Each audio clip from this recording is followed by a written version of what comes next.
ನಮಸ್ಕಾರ ವೀಕ್ಷಕರೇ, ಐಕೆ ನ್ಯೂಸ್ಗೆ ಸ್ವಾಗತ. ಇಂದು ಮಾನ್ಯ ವಿಧಾನ ಪರಿಷತ್ ಮಾಜಿ ಸದಸ್ಯರು ಶ್ರೀ ವಿಜಯ್ ಸಿಂಗ್ ಅವರು ಇಂದು ಅವರ ಗೃಹ ಕಚೇರಿಯಲ್ಲಿ ಬಸವಕಲ್ಯಾಣ ಮತಕ್ಷೇತ್ರದ ಗಡಿಗುಣಗಾಂವ್ ಪಿಕೆಪಿಎಸ್ ನೂತನವಾಗಿ ಆಯ್ಕೆಯಾಗಿರುವ ಅಧ್ಯಕ್ಷರು ಹರ್ಷಾಂತ್ ಹಳ್ಳೆ, ಉಪಾಧ್ಯಕ್ಷರು ಶ್ರೀ ಗುರುನಾಥ್ ಹಲಿಂಗೆ, ಸದಸ್ಯರು ಶ್ರೀ ರಾಯಪ್ಪ ಉದಾನೆ, ಈಶ್ವರ್ ಮೇತ್ರೆ, ಹುಸೇನ್ ಸಾಬ್ ಜಾಗೀರ್ದಾರ್, ಸುಭಾಷ್ ಕಾಮಣ್ಣ, ಗೋಪಾಲ್ ವಾಘಮಾರೆ, ಕಲ್ಲಪ್ಪ ವಾಘಮಾರೆ, ಕಲ್ಲಪ್ಪ ಗೌಡೆ ಎಲ್ಲರಿಗೂ ಸನ್ಮಾನಿಸಿ ಶುಭ ಕೋರಿದರು.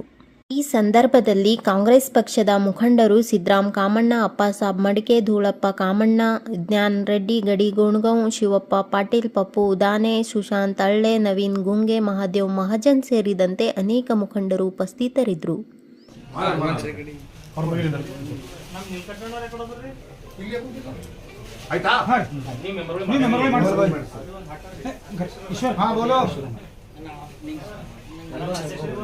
स्कैनर डालो क्या डालो विक्रम हाँ स्कैनर पे डालो गोपाल मारो गोपाल अमित थोड़ा ये सब तो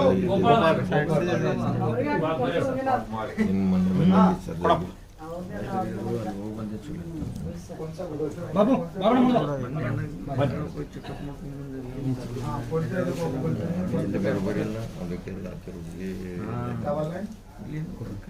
ಸಿದ್ದರಾಮಯ್ಯ ಬನ್ನಿ ಮುಂದೆ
कांग्रेस पक्षಕ್ಕೆ